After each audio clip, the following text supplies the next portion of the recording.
Morning guys, another day, another dollar. Just had a little work block with my man Q here. It's, what time is it exactly? It's exactly 6:52 a.m. 6:52. What time did we get up? Got up at about 5 o'clock. You know why? Because the early bird gets the worm. That's it. We set it all on for 5, had a little 5-minute snooze, and then about 10 past 5 we got up. Now it's time to hit the gym. Let me get myself Hit the gym, bro. Focus, coffee, gym, work, and also replace my scooter because I don't like my scooter. It's like a semi-automatic. It's not the best scooter, so we're going to change over that and then just carry on with the rest of the day. As I said, I'm not too happy with the scooter. Like I said, it's not an automatic, so you need to actually mess with the gears.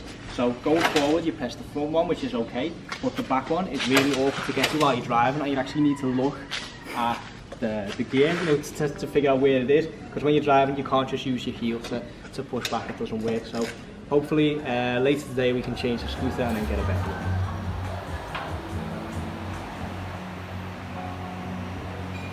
Right guys, so I'm at the gym now. Like I said guys, I'm not liking that scooter at all. It's so hard to get from third back to second gear, you know, if you got like taking a corner or something like that. So after the workout we're going to change the scooter. For now we're going to do arms and legs, a little quick workout, and like I said guys, after that we'll just finish off with the rest of the day. Workout done guys. Workouts in Bali are a killer. It's so warm, and you sweat immediately. Like after the first exercise I was drenched in sweat. I can see Quentin's not the driest either. We went to a coffee place before and they didn't have the little cookies that you get with the coffee, but they're so nice. So we said like, where's our cookie? And then they said like, you know, we're still baking them. And then we said as a joke, you know, we're going to come back in an hour and we want our cookies. And he said, yeah, that's fine, you know, come and you get a free cookie. So that's going to be our post-workout meal, a cookie from this little coffee place down the road. And they're like this big. Yeah, they're like the smallest little cookies, but they're so nice. Back for the cookie. Go on, bro. What's that? Oh, let's go. Let's go and get the cookie. Had to come back.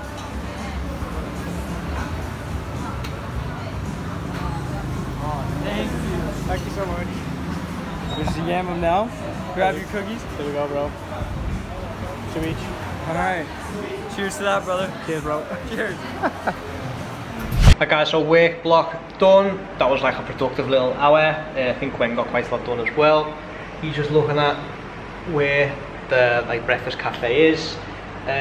We are like on the verge of signing like a really big client. It's like one business owner that owns 13 different businesses, and basically what we're going to do is we're going to pitch them our service for all of the businesses. So this is going to be a whale of a client, because you know, 13 different businesses, even if we only ask 500 a month per business, you know, that is a lot of money, and that is like a big chunk, you know, added to our monthly retainers each and every month.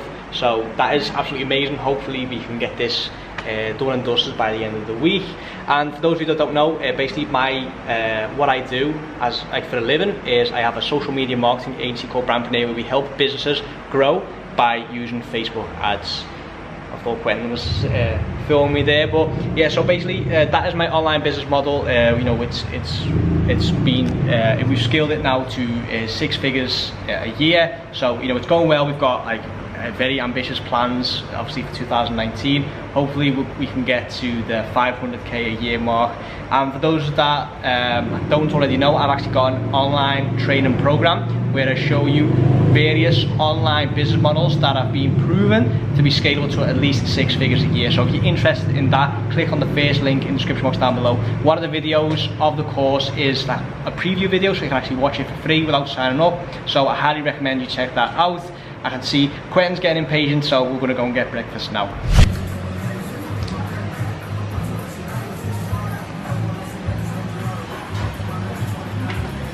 What's going on guys? So it's, what time actually? It's 2:05 in the afternoon.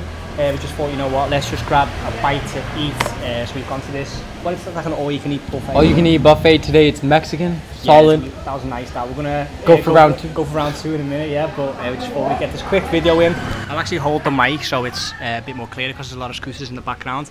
But basically, what we want to talk about is how we can actually like just basically just move around and fill our work days in as we please. So if you want to take a break, we can. If you want to get a solid work block in, we can. And how we actually, you know, have been able to do that so far.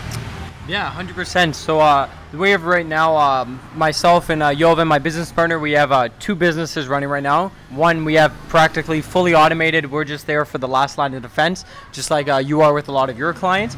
So with that kind of business, we have the freedom, we have money coming in, and we have the freedom to just do whatever, whenever, however we want, because we have the freedom, we have the time, because we've designed our business that way. However, right now we are currently working a lot more, because we started a new business per se, but the hours that we put in as much as we want, because we've still built our business that if we want to work 12 hours a day, which sometimes we do, we will.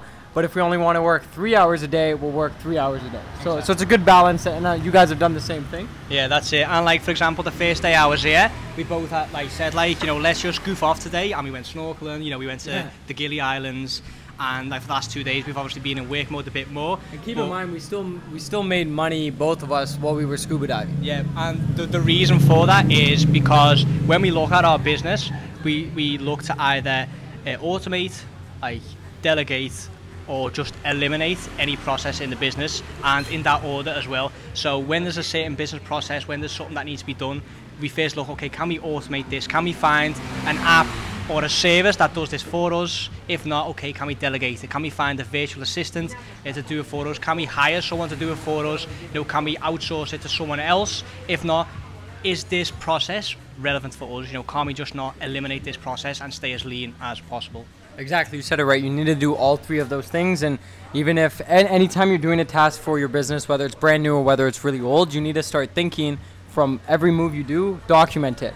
Exactly. Down to the sending an email, the format of the email, even step by step how to send that email and why. So that way, when you no longer want to send those emails, you can hire someone to do it. Or there's going to be a system where you have the processes set up. So you had up all these integrations. So anytime something happens in our business, I get a notification.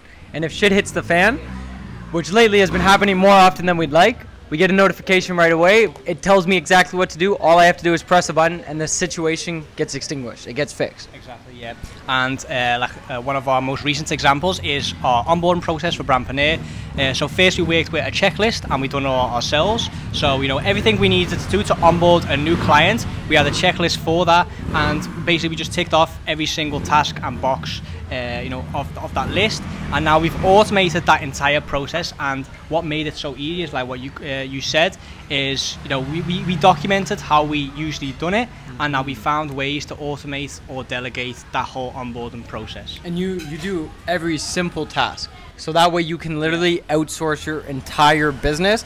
Because for example, if you don't put a step where you just think passively, we're just like, oh, include this or check this box, you'll automatically do it. But if you don't document that, your outsourcer or your employer or your system, if it's not done properly, the system won't work. So you document every single thing. SOPs, that's the reason why every McDonald's around the world is consistently the same. Absolutely. That's why. And that's like another big tip is, if you are going to find someone to do it on your behalf, if you're going to find an outsourcer, just be as thorough as possible when you're creating the list of things that you need to do. Even simple facts like, okay, click on export, or make sure you tick off this box, or check, put an exclamation mark, like anything, the simplest detail. Exactly, the smallest details, just add them all into one list, and from there you'll notice that it's so much easier to outsource your tasks and things that you need to do in the business. I think that's it. Yeah, that's why we're doing this. We're about to go for round 2, muck some more burritos, and that's what's up.